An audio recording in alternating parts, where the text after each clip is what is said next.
Quando eu era criança, e vocês vão se identificar comigo, pelo menos a maioria de vocês, algo nós fazíamos com muita frequência. Na verdade, alguns de nós fazemos isso até hoje. Jogar videogame. Eu lembro que o meu primeiro videogame, esse aí que está na tela, um Super Nintendo, foi muito legal ganhar isso. Foi uma grande experiência. Minha mãe juntou lá, no ápice dos seus R$ 200, que custava um Super Nintendo na época, que era basicamente meio salário mínimo na época. Aí você vai falar, quanto tempo você faz? Né? Faz muito tempo. Eu devia ter uns, 7 anos, então vai fazer quase 20 anos aí que eu ganhei o meu primeiro Super Nintendo. Se você é daqui de Tupã, você, jovem, esquece que eu vou falar mais novinho, mas minha mãe comprou para mim lá na Brinquelândia. Quem é de Tupã dessa época vai lembrar da Brinquelândia. Se você é novinho, você não sabe o que é a Brinquelândia. Mas minha mãe comprou o videogame para mim lá na Brinquelândia, é uma loja de brinquedo. Imagina que Tupã tinha uma loja de brinquedo e que era tipo o sonho das crianças ficarem presos na Brinquelândia à noite, entendeu? Para ficar lá, passar a noite e brincar no vários brinquedos. Eu ganhei um Super Nintendo e eu invernei no Super Nintendo. Uma época que os videogames não salvavam as fases, uma época que os videogames não tinham memory card, para você vencer um jogo, você precisava passar horas, você precisava dar pause para poder dormir e no outro dia continuar o jogo, e o videogame ficava quente por muito tempo, entendeu? Era perigoso, você podia queimar a placa do seu videogame, mas era o único jeito de você vencer. Gente, eu joguei jogos como Mortal Kombat, joguei jogos como Mario Bros, Mario Kart, joguei jogos como Superstar Soccer 96, entendeu? Superstar Soccer 96, com Alejo no ataque, entendeu? Era você não sabe o que é isso, você não sabe, você está muito novo, entendeu? Você já nasceu na era do PlayStation 3, mas tinha isso, entendeu? Para você resetar o videogame, que às vezes acontecia, você precisava apertar um botão que é para frente e para trás. Se algo muito ruim acontecesse, entendeu? Algo tipo demoníaco acontecesse no seu videogame, você precisava fazer o quê? Tirar sua fita e assoprar, entendeu? E aí funcionava. Pior do que isso, gente, vocês da época do CD, vocês não sabem o que é isso. Pior do que isso, tinha época que não funcionava muito, você tinha que tirar, abrir a sua fita e passar borracha no chip do negócio, entendeu? Era o jeito de fazer o videogame funcionar. Bom, na minha época. E tinha Donkey Kong também. Você que é mais velho, aí dá um ar de nostalgia, não dá vontade de voltar no tempo, sabe? Assim, nossa, como antigamente era bom. Era bom antigamente, né? Que você esperava TV Globinho lá. Bom, tudo bem. Vamos lá. Era essa época do videogame que eu estava jogando. E aí, se você também já teve a experiência do videogame como eu tive, você também já teve a capacidade de botar a culpa no videogame. Já aconteceu de você, por exemplo, estar jogando um jogo de carro, o jogo de futebol, estar jogando qualquer jogo, está com alguém, principalmente, se está perdendo, você vai falar, cara, mas eu apertei para ir para a direita. E o negócio não vai. E a culpa é sempre do controle, que não funciona, é o controle do seu amigo, que pegou emprestado, que não presta, mas o seu que é o bom e tudo mais. Você já brigou porque você errou falando que estava culpando outra pessoa. Mas tem algo mais interessante nessa história de videogame, de quando eu era pequeno, do que você pode imaginar. Vocês já sabem que eu tenho uma irmã. Inclusive, ela está aqui. Eu adoro fazer isso, porque eu faço com que ela passe vergonha, ou eu, dependendo da história. Hoje, quem passará vergonha sou eu, apesar dela também. É o seguinte, nessa história dos videogames, ela era mais nova do que eu, como sempre vai ser, né? Já era na época. E nós, na verdade, eu estava jogando videogame, e ela, como uma irmã mais nova, você que tem irmão mais novo sabe do que eu estou falando, fica insistindo em brincar com o irmão mais velho. Fica lá, dando trabalho, fica te apertando. E você está jogando videogame, você quer ganhar. E o que o irmão mais novo, pequeno, muito pequeno, faz é atrapalhar. Certo? E ela me atrapalhava algumas vezes. E ela queria porque queria, daí ela chorava para poder minha mãe colocar tal. E aí, um dia, eu tive uma brilhante ideia. Alguns de vocês já sabem essa história e já começam a dar risada. Um dia eu tive uma brilhante ideia. Ela era pequena, o que eu fazia? Eu ligava o controle para ela, mais ou menos, e aí eu ligava o jogo para funcionar. Só que, na verdade, eu selecionava o modo para jogar contra o computador e dava o controle na mão dela. E ela acreditava que ela estava jogando contra mim. Ela acreditava que o meu bonequinho estava brigando com ela, e ela acreditava, inclusive, que o bonequinho dela estava, assim, batendo em mim. Que o Mortal Kombat lá dela estava destruindo, porque, tipo, nossa, estou indo bem, esse cara sou eu, estou batendo e tal. E ela ficava lá para frente, para trás, batia, ela e achava que conseguia me ganhar. E pior que às vezes ela ganhava. Só que mal sabia ela que quem estava jogando não era ela, era a máquina. Quem estava no controle de toda a situação era eu lá assistindo meu jogo, Eu ganhava dela às vezes eu perdia, mas ela não estava nem percebendo. Bom, na verdade eu não sei quando foi que ela percebeu, eu sei que ela já sabe disso, porque um dia ela já contou para outras pessoas e eu passei vergonha com essa história toda. Mas essa história mostra, além da raiva da minha irmã por mim agora, que ela começa a olhar para cima e ficar se coçando e falar como eu era mal, além de tudo isso, ela mostra uma coisa que nós vamos aprender no texto de hoje. Como nós achamos, muitas vezes, que temos o controle da nossa vida, nós muitas vezes achamos que sabemos o que precisamos e o que queremos, e nós muitas vezes deixamos de perceber que o controle não está na sua mão, não deve estar na sua mão, e mesmo que você tente controlar a sua vida, ela não é a melhor pessoa, você não é a melhor pessoa para controlar a sua vida. É isso que a gente vai aprender agora em Gálatas, no capítulo 2. Volta seus olhos comigo, por favor, no nosso texto de hoje, Gálatas, capítulo 2. Mas agora, a gente leu o versículo 20, nós vamos voltar um pouquinho e vamos ler o versículo 11 para frente. Lembra que Gálatas foi escrito para um povo que já tinha ouvido a história do Evangelho, já tinha ouvido Paulo falar do Evangelho, e era um povo que não era judeu, eles eram gentios, eles eram pagãos. O que isso significa? Gente que não amava a Deus, eles não estavam nem aí para Deus. E aí Paulo, um cara da Bíblia, vai lá e prega para esse povo. Gente, vocês precisam entender que Jesus é o dono da vida de vocês, vocês precisam mudar de vida. Vocês precisam se converter, vocês precisam virar crente. O que acontece? Uma galera vira crente. Paulo deixou aquele pessoal bem crentão lá, bem firme, e falou, agora eu vou picar a mula daqui, vou para outro canto, e vou ensinar a Bíblia em outro lugar. Vocês estão firmes aqui, tá beleza? Beleza, vamos embora. E vazou. Paulo ficou um tempo fora, cerca de 1 ano, e começou a ouvir algumas conversas daquele povo, ficou preocupado, porque tinha gente influenciando aquele povo lá. Quem é que estava influenciando esse povo lá? Gente que tinha se convertido ao Evangelho, mas que era judeu. E que ficava exigindo daquele povo que eles fizessem outras coisas. E que eles começaram a achar que o Evangelho não era tão simples assim. Aí Paulo vai contar um pouco de uma história de um cara que toma uma bronca. Acompanha comigo aí o versículo 11. Quando, porém, Pedro, quem é Pedro? Pedro, apóstolo de Jesus, aquele que a Igreja Católica vai falar que é o primeiro Papa, aquele que Jesus vai dizer que deveria ser e pastorear a sua igreja, aquele que vai declarar que Jesus é a rocha onde tudo deve ser sustentado, esse é o Pedrão. Pedro é alguém tão famoso que quantos Pedros você conhece? Inúmeros. Pedro Henrique, Pedro Paulo, Pedro Vinícius, Pedro que for, por causa desse Pedro aqui, entendeu? Pedro, esse cara aqui, quando porém Pedro veio a Antioquia, ele foi encontrar com Paulo lá de Antioquia, Paulo diz que enfrentou face a face Pedro, por sua atitude condenável. Deixa eu explicar o que está acontecendo aqui nessa atitude condenável. Pedro estava lá com o pessoal dos gentios, com o pessoal dos pagãos, com o pessoal que não era judeu, gente que não era da minha tribo, estava com um povo misturado aí, um povo meio louco. Só que esse povo meio louco que ele estava, já tinha se convertido a Jesus. E ele estava lá na mesa com o pessoal convertido a Jesus, só que não era judeu. Era diferente, cara diferente, roupa diferente, se vestia diferente, pensava diferente, mas amava Jesus e servia Jesus. E Pedro estava lá com esse pessoal, conversava, comia com esse pessoal, ia no lanche depois do culto com esse pessoal, pedia uma pizza com esse pessoal, fazia rolê na sua casa com esse pessoal. Pedro vivia com esse pessoal. Aí, essa história que Paulo vai contar é quando Paulo dá uma bronca no Pedro de algo que ele fez. E aí, Pedro fica sabendo que vai vir um pessoal de um outro lugar. Os amigos dele de uma outra cidade, de uma outra região. Antes de chegarem, estava vindo um pessoal de outra região, que vinha lá de Jerusalém, e Paulo vai dizer, antes de chegarem alguns da parte de Tiago, quem que é esse pessoal? Vem um pessoal lá de Jerusalém, que Pedro estava esperando, e vem, quem mandou esse pessoal vir? Tiago, um tal de Tiago. Esse Tiago aqui, muito provavelmente, é o irmão de Jesus que escreve a carta de Tiago. Está lá, Pedro vai saber que esse pessoal está vindo, dada a parte de Tiago. Tiago mandou esse pessoal vir e Pedro está sabendo disso. E quando Pedro começa a ouvir essa história, ele fala o seguinte, estão chegando. O que eu vou fazer? Pedro pega, levanta da mesa, na miúda, sossegado, ninguém nem percebe, começa a assobiar,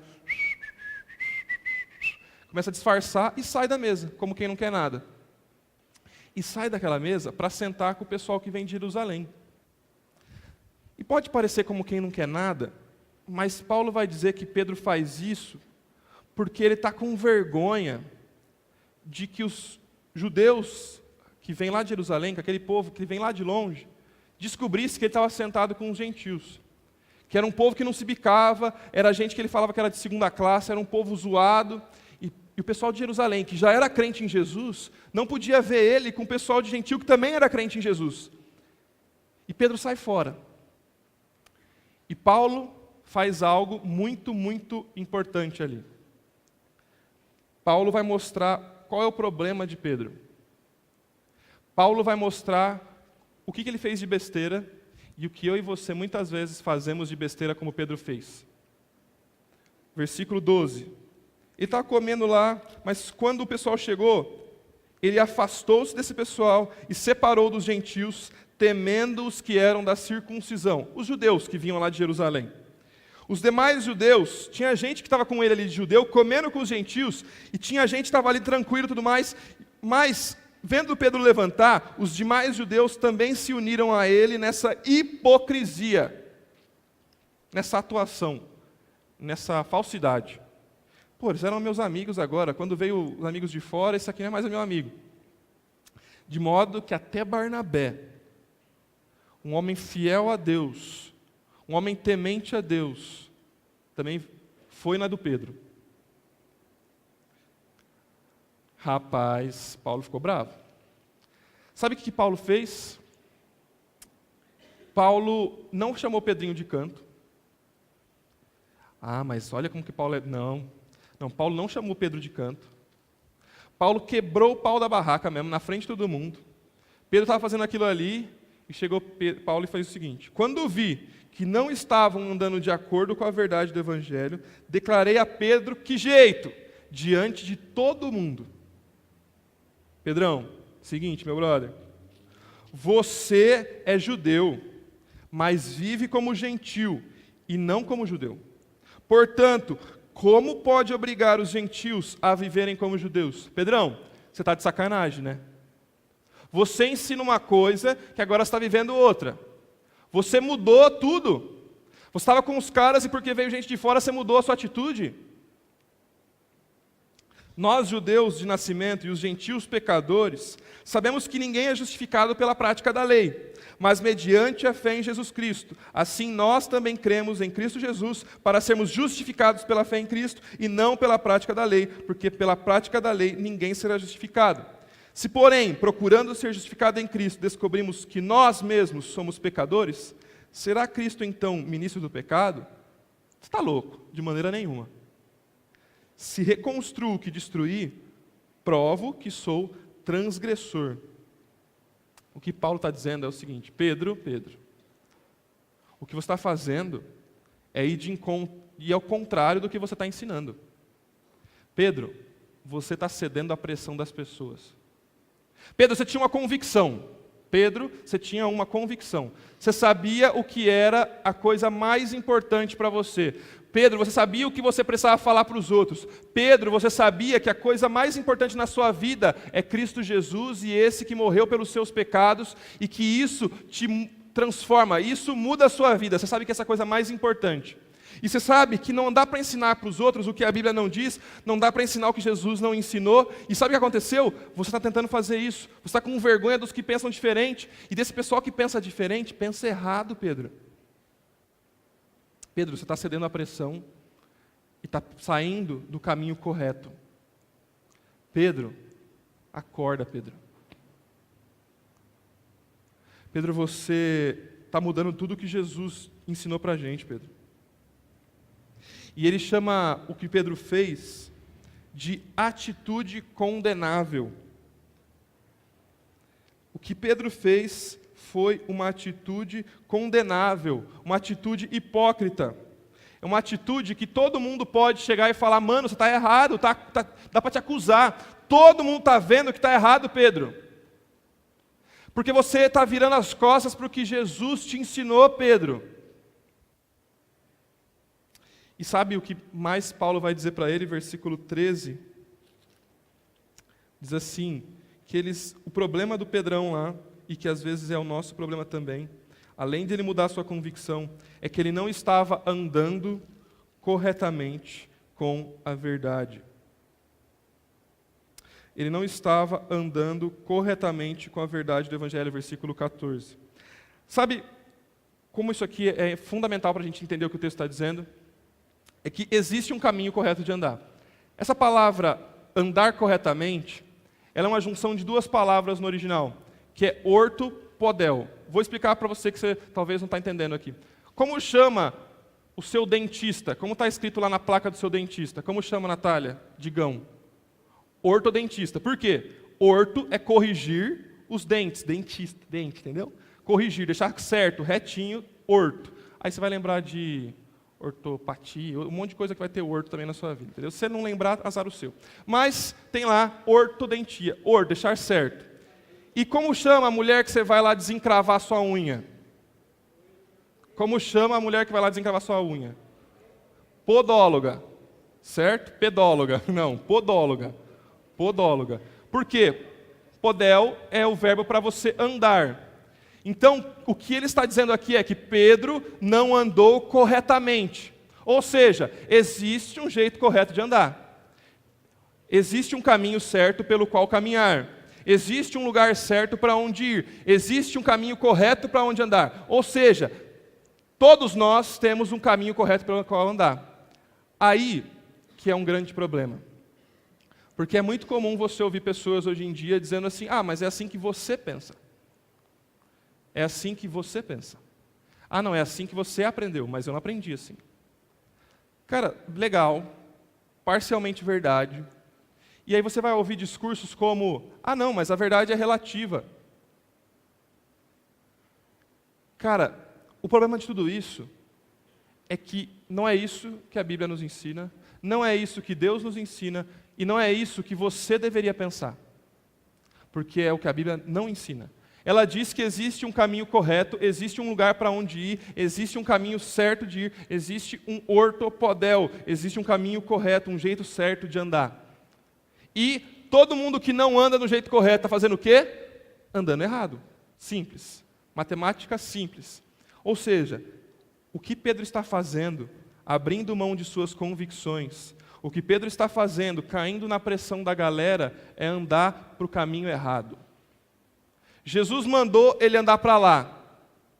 E você, por causa das suas opiniões, e você, por causa da pressão dos seus amigos, e você, por causa da pressão da faculdade, e você, por causa da pressão do seu horário que não está rolando, e você, por causa da pressão do seu trabalho, e você, por causa da pressão de todo mundo estar com uma namorada e você não, e você, por causa da pressão que está existindo na sua volta, decidiu viver do seu próprio jeito, que é um caminho contrário à verdade. O problema de Pedro foi que ele cedeu à pressão. Pedro cedeu à pressão. E não foi só, não, tudo bem, vamos lá, vamos ir para qual lugar. Não, o que Pedro fez foi ir contra a verdade. Sabe, muitos de vocês, muitas vezes eu, por pressões internas que nós mesmos criamos para nós, por pressões externas dos nossos amigos, das pessoas que nós andamos, das pessoas que nós conhecemos, dos nossos pais, dos nossos professores, tomamos caminhos errados. E sabe o que é ainda pior? É que qualquer desvio no caminho certo já é andar para o caminho errado. Qualquer desvio no caminho certo já é andar para o caminho errado. Não, mas pode ser mais ou menos. Não tem mais ou menos. A Bíblia não diz nada sobre mais ou menos. Ou é o caminho certo, ou é o caminho errado. O problema é que Pedro cedeu à pressão, e por isso ele andou contra a verdade. Será que eu e você não temos cedido a pressões, e por isso temos andado contra a verdade? Que tipo de pressão você tem cedido? Não, João, eu não sou Maria vai com as outras não, eu sou bem firmeza e eu só vou naquilo que eu penso. Cara, será que o que você pensa não tem sido pressão dos seus instintos pessoais? Sabe quem anda baseado em instintos pessoais? bichos. Porque os nossos instintos podem nos guiar para caminhos errados. O oposto de certo, né? Será que esse é o meu e o seu caso? Será que você cede à pressão de alguém?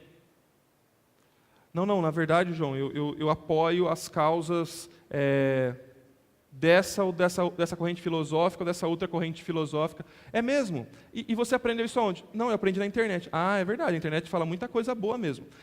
Tudo que a gente vê na internet é verdade. Então, e aí você está caindo naquela questão ali, não, olha só, olha como ele ensina aquilo ali sobre o amor, olha como ela ensina aquilo ali sobre o cuidado das pessoas, olha como ela ensina sobre aquilo. É mesmo, mas por acaso você já se preocupou com o que Deus diz sobre isso? Ah, cara, não, Deus não pode se opor a isso, né?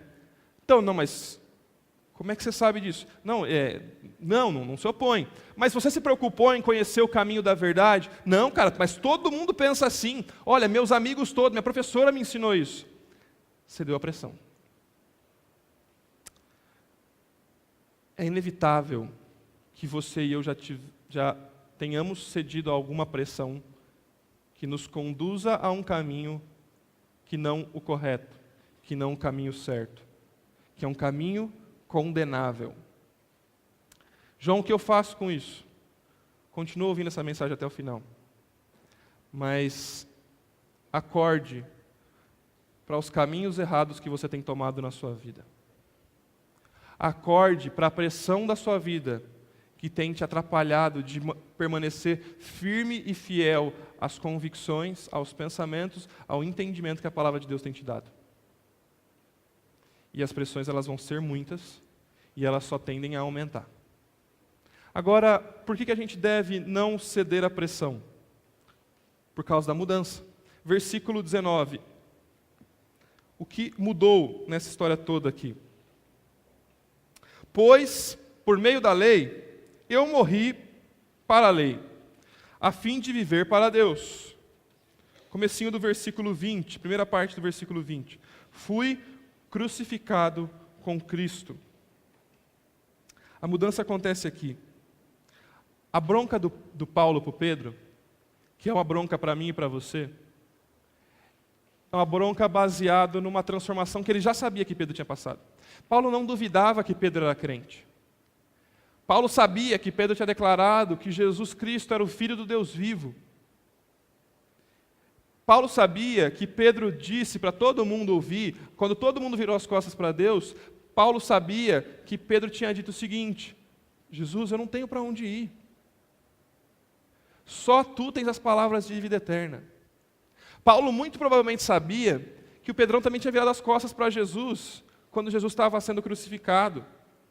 E que ele, como você já deve ter visto nos filminhos, tinha negado Jesus algumas vezes, mas que esse mesmo Pedro tinha chorado diante de Jesus e agora estava pregando o evangelho para todo canto lá.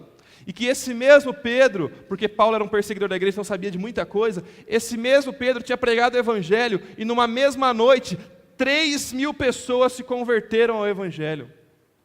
3.000 pessoas. Esse Pedro sabia do que estava falando. Só que esse Pedro vacilou.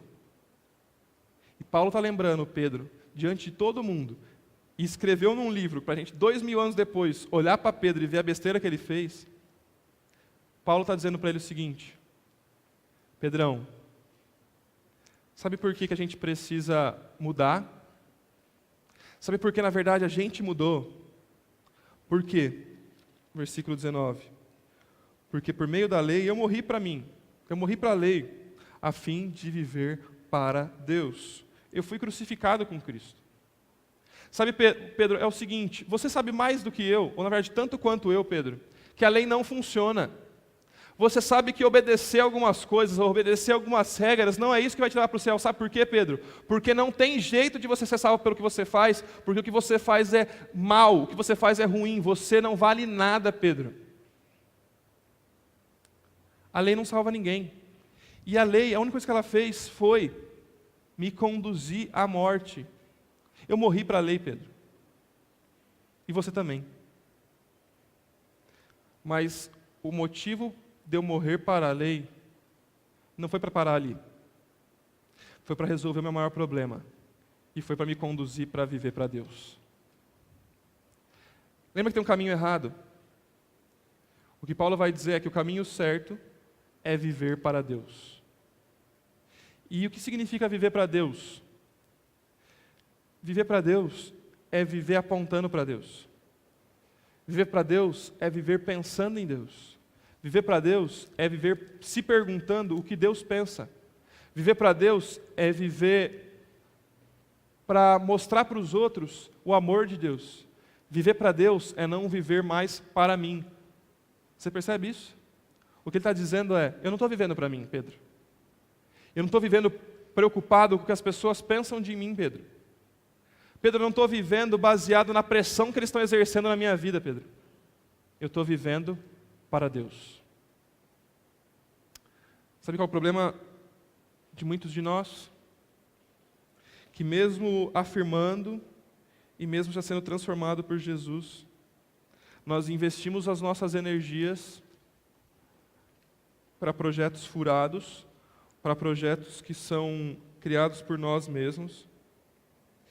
Nós inventamos jeitos de apontar para qualquer outra coisa, para honrar qualquer outra coisa, para desejar qualquer outra coisa que não Deus. E o motivo pelo qual nós devemos viver é para Deus. A finalidade das nossas vidas é para Deus. O que está fazendo hoje, o curso que você faz, o lugar que você trabalha, as pessoas que você conhece, os amigos que você tem, são para Deus? Sabe o que está dizendo aqui? Que nós fomos crucificados com Cristo. Que o velho, malvado eu foi crucificado, que ele morreu com Jesus. E aí eu fiquei pensando, e pensei sobre mim. E eu escrevi que, quando isso aconteceu, que o João sem esperança morreu. Que o João orgulhoso morreu. Que o João egoísta morreu. Que o João ambicioso morreu. Que o João desobediente morreu. Que o João boca suja morreu. Que o João frio com as pessoas, frio nos seus relacionamentos, morreu. Que o João julgador das pessoas morreu. Que o João imoral morreu. Que o João hipócrita morreu. E aí a lista vai infinitamente longe. Aí você fala, nossa, como você está bom, hein? E aí eu escrevi aqui pensando assim, que embora muitas e muitas vezes eu queira dar vida para esse João que morreu. O problema que nós esquecemos e que nós precisamos de mudança é que nós precisamos entregar nossa vida a Jesus, dar o controle das nossas vidas a ponto de que nós morramos, de sufocar tanto a gente que a nossa vida não exista mais, para que algo aconteça em nós. Sabe qual é a conclusão disso aqui? É que a mudança verdadeira acaba com nossas vidas para nos dar uma vida nova. Que a mudança verdadeira acaba com a minha e com a sua vida para nos dar uma vida nova. Jesus, quando você ouviu falar dele, não acabou com a sua vida? Se Jesus não acabou com a sua vida, é porque você está querendo que a sua vida permaneça como ela está. Meu querido, minha querida, o que é que você precisa entender que precisa morrer na sua vida? Agora, a razão pela qual essa mudança acontece. Versículo 20 também. Olha aí. Fui crucificado com Cristo, assim já não sou eu quem vive, mas Cristo vive em mim. A vida que agora vivo no corpo, vivo pela fé no Filho de Deus, que me amou e se entregou por mim. Não anulo a graça de Deus, pois se a justiça vem pela lei, Cristo morreu inutilmente.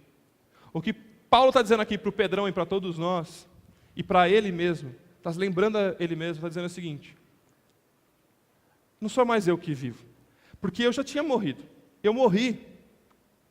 E na verdade quem controla a minha vida, quem pegou o controle do videogame nas mãos, quem pegou o controle da minha vida para controlar a minha vida, não sou eu, mas é Deus. Quem diz para onde vai, para onde volta, de onde vem, de onde vai, o que eu tenho que pensar, o que eu tenho que fazer, não sou mais eu, mas é Jesus. Não é mais você que pensa o que você tem que fazer. Ah, então assim eu não quero ser crente. É aqui que é muito importante você entender.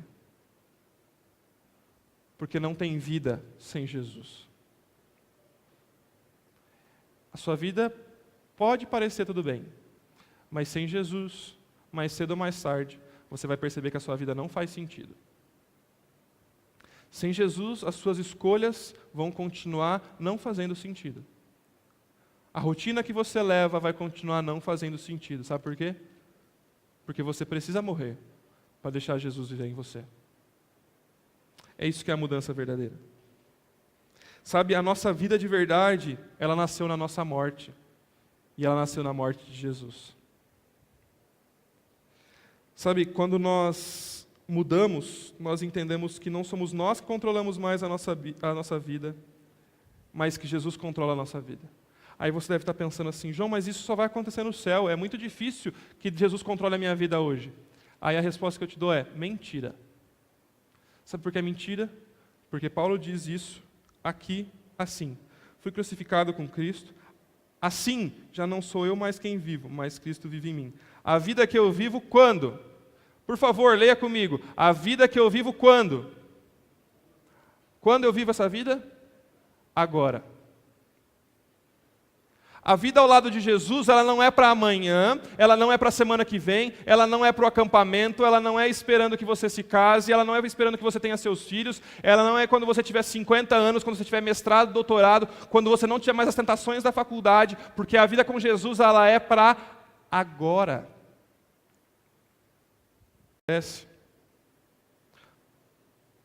Na verdade, a razão pela qual a mudança acontece é porque nós não temos mais o controle da nossa vida. A sua vida só vai ser transformada quando você não quiser mais o controle dela. Enquanto você quiser o controle da sua vida, ela não vai ser transformada. Enquanto quiser controlar os seus atos, os seus pensamentos, o seu estilo de vida, você não vai mudar de verdade. Sabe por quê?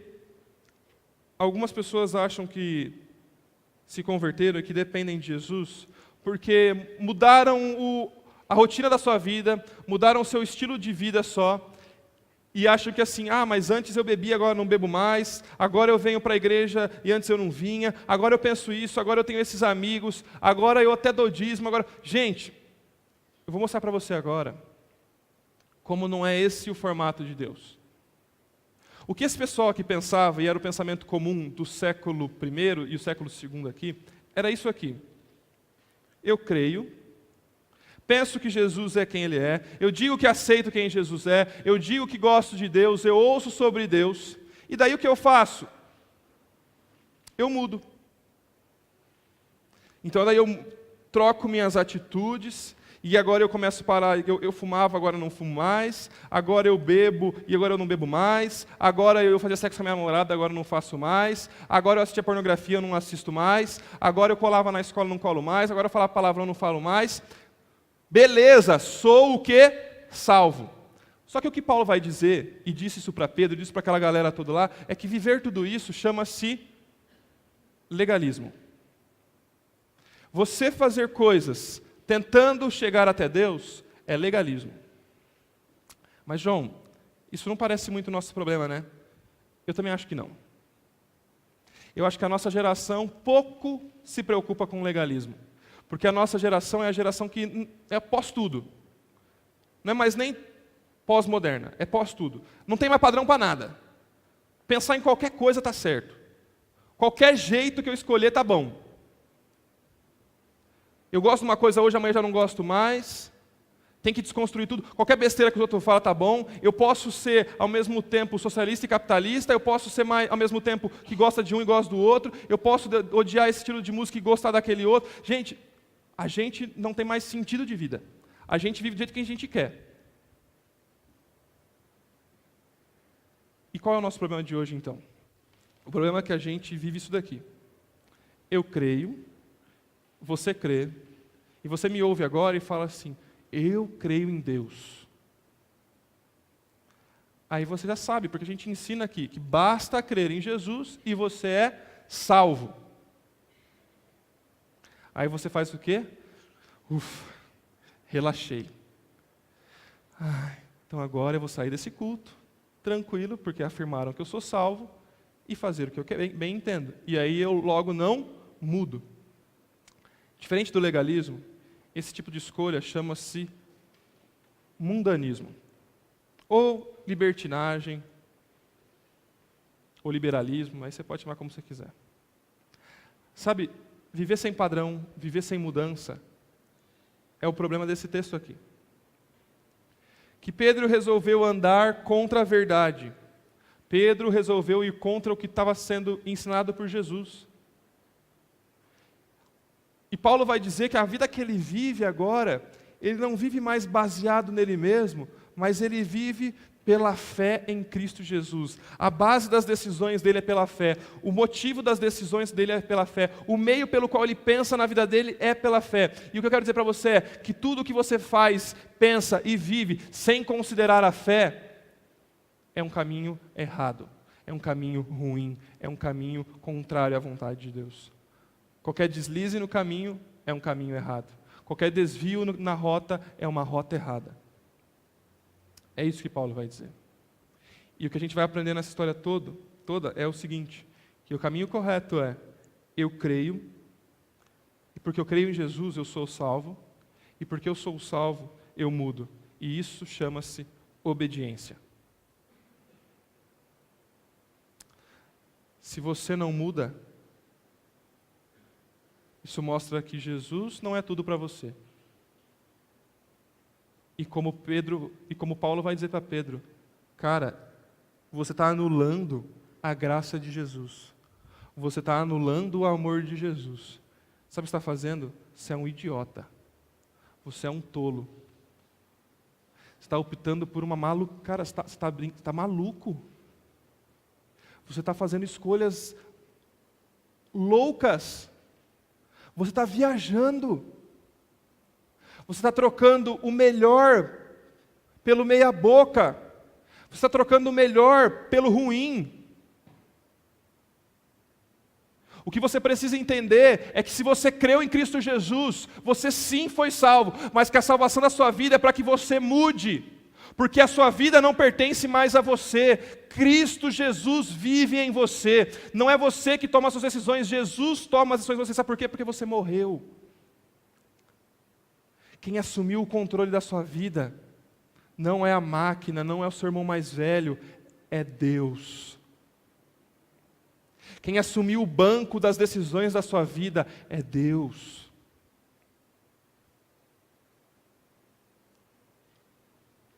Isso é ser obediente. A mudança verdadeira, ela só acontece quando nós entregamos o controle das nossas vidas nas mãos de Deus. A história que eu contei lá no começo, por mais engraçada que ela pareça, ela mostra o que às vezes a gente quer fazer com Deus. Às vezes a gente diz, Deus, toma a minha vida. Deus, eu te amo. Deus, eu quero te servir. Deus, o Senhor é tudo o que eu preciso, Deus. Deus, eu fui no acampamento e Deus falou muito, o Senhor falou muito comigo. Eu quero ir lá dar testemunho. João, me coloca nesse negócio aí, deixa eu falar. Aí você vem, fala, aí você compartilha para todo mundo como Jesus mudou a sua vida. Aí você, agora eu quero te servir, quero meter a cara nesse ministério e você vai servir. Aí o que acontece é que dá uma semana, 2 semanas você desanima. Sabe por quê? Porque na verdade você disse para Deus, Deus, toma o controle. Mas você estava fingindo e brincando com Deus. Colocando Deus para brincar, achando que estava brincando. Mas na verdade quem estava jogando era você. Você acha que Deus é tonto? Você acha que Deus não sabe que você é mundano?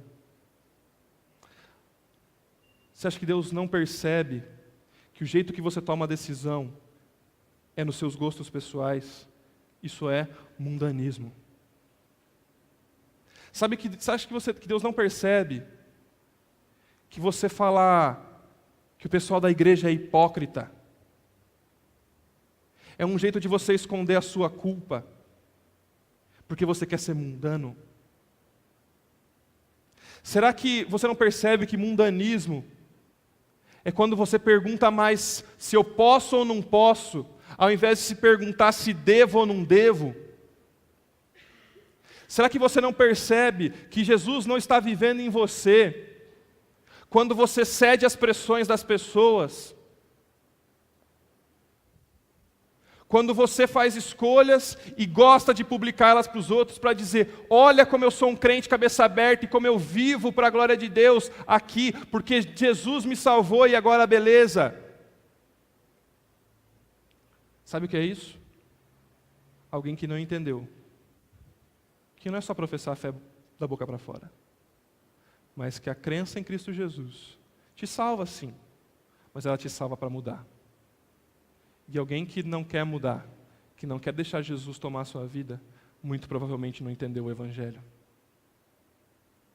Não entendeu quem é Deus, não entendeu quem é Jesus, não entendeu quem você é e a podridão que nós estamos. A mudança verdadeira, ela acontece quando nós entregamos o controle da nossa vida nas mãos de Deus. Quem está com o controle da sua vida? Quem está com o controle da sua vida?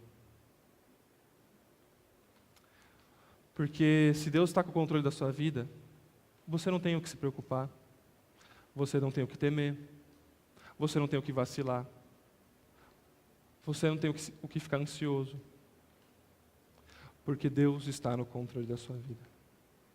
Porque não é mais você que vive, mas é Cristo que vive em você. E a vida que você vive pela fé no Filho de Deus, Cristo Jesus, que morreu e ressuscitou pelos nossos pecados. Será que você está controlando a sua vida? Será que você quer controlar a sua vida?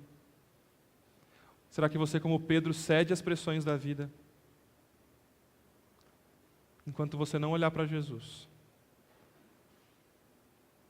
enquanto você não depender de Jesus, o que nós cantamos vai ser a maior hipocrisia dessa vida. Senhor, o Senhor é tudo o que eu preciso. Vai ser uma grande hipocrisia. Vai ser um caminho errado. Se você quer que Deus seja tudo na sua vida, entregue tudo para Deus. Se você quer que Deus controle a sua vida, pare de controlar sozinho. Se você quer a ajuda de Deus, fale para Deus. Eu quero pedir que você feche os seus olhos e que você me acompanhe falando com Ele agora.